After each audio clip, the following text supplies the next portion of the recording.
We've just sung the words, "Forever he is glorified, forever he is lifted high, forever he is risen, he is alive, he is alive."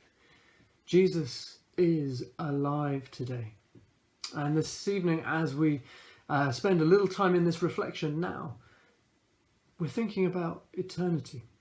We're thinking about what does that mean for us? What does that mean on Easter Sunday when we think specifically about Easter Sunday? And what might Jesus be asking or calling us to do in response? We've all experienced the power of a question. Questions that stirred our hearts, questions that challenged us, that surprised us, that stirred us to look more deeply at all that was going on around us. Comically, how many times have you heard the phrase from a little one to their parent, to their father maybe, "Daddy, where do babies come from?"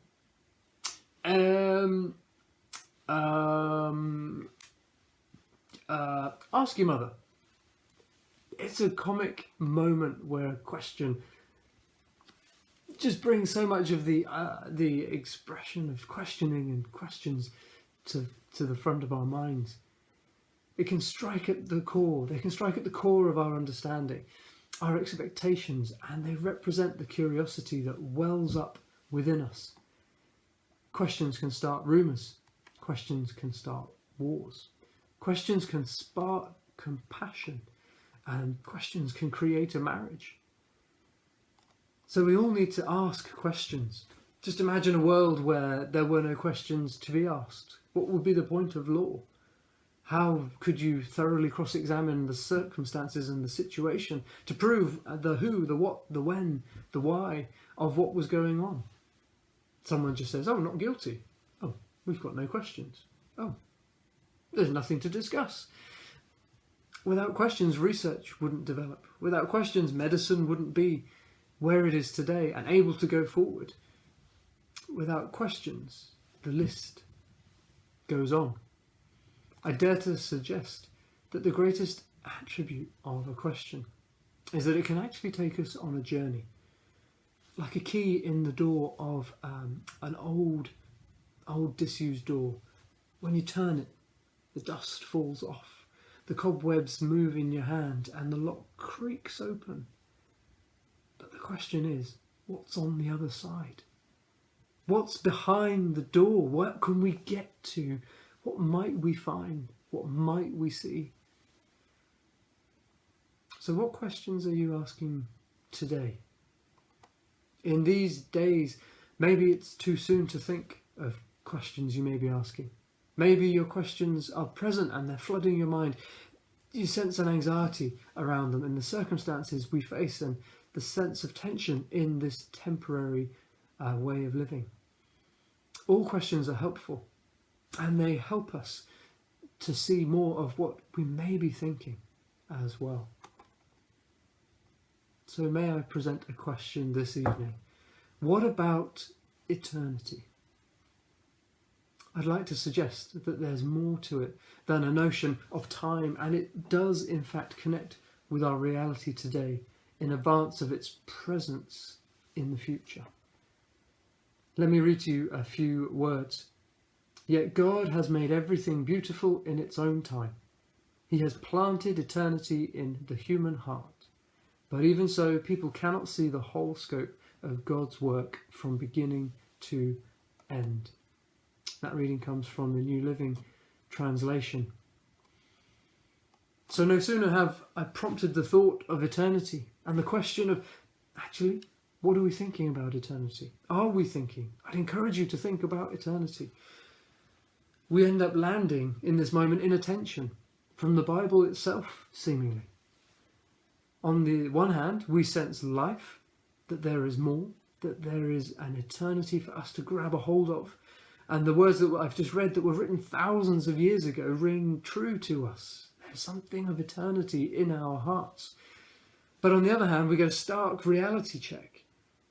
We can't see the whole of life and the scope of it and God's working. As human beings today, we don't see it in the ways that we would like to. God hasn't promised all the answers now. The Bible says that one day all will become clear, but for now we're unable to see the whole thing. I'm conscious that this doesn't sit easily for much of our culture today. We expect there to be an answer for everything, and everything should have a reason. We're in such an advanced society, why would it not? Why could it not? Oftentimes, though, life happens differently.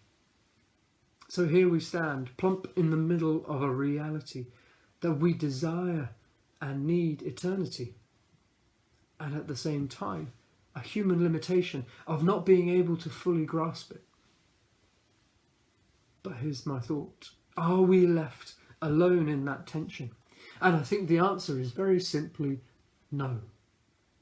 God isn't vindictive or selfish, as if he desired to mock the beings he made, nor is he incapable because he only gave us a small dose of eternal understanding.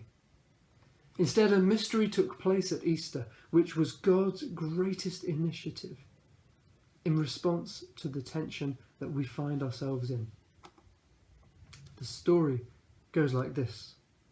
We never should have known the tension, been born into it or experienced it. The way things were mapped out, it was meant to be simple enough. Desire God and follow one instruction, please, God said. But the instruction was usurped by a serpent who was crafty enough to confuse two words and plummet our ancestors into a world of shame. Something that they were not ready for. Indeed, they should probably never have experienced. Isolation, socially distant from God, and kicked out of the garden. What was made for eternity was broken into pieces. Since then, humanity has risen up to say, my way or the highway. Time and time again, it is not new to our generation. It's not unknown in history. And God has sighed in his heart and said, I'll be back again. Into the tension humanity plunged, torn between the desire for eternity and the reality check of our finite existence. We never should have known such a tension, and we were made to glorify God and enjoy him forever. What was straight became distorted, and life became lacking, wasteful, or even broken. So the question arises, can God hold me in the tension between my awareness of eternity and not being able to fully access it now? In the tension that arises as a result of that, of the things that aren't answered, the things that are answered, the things that do happen, the things that don't happen. That we crave eternity, but we find tension. Let's press on. Easter Sunday. But here's the moment, and this is the time. Easter was God's moment to step completely into the fray, to do what only he could, and to dust off the door to eternity in a complete and total shakedown. God sends his Son to earth, and through the mystery of his death and resurrection, he blows open the doors and he declares, heaven is open for business. Not that it wasn't before, it's just that this was different. All can now come and taste the goodness of God. It took the process of Easter to unlock what was needed, but now that it's done, Jesus intercedes. For the world that was broken can be put right, and that relationship with God depends now on Jesus' might. Jesus kicked open the door to eternity, and now in a twist no one saw coming, every person that says yes to him can taste a bit of eternity now. Hope is a stirring, and it is powerful because it is backed by the promise of eternity. To hope in Jesus, have faith in Jesus, is to look at our world now and be able to say, I will seek to be wise, but I need not be afraid. Jesus is the missing link that empowers us in the tension of life.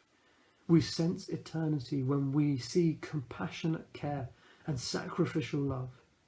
We see limitation in our frustration as we try to grasp life frames as they happen. Yet into each, Jesus offers to step in and say, let me help. in this frustration and help to expand your understanding of eternity.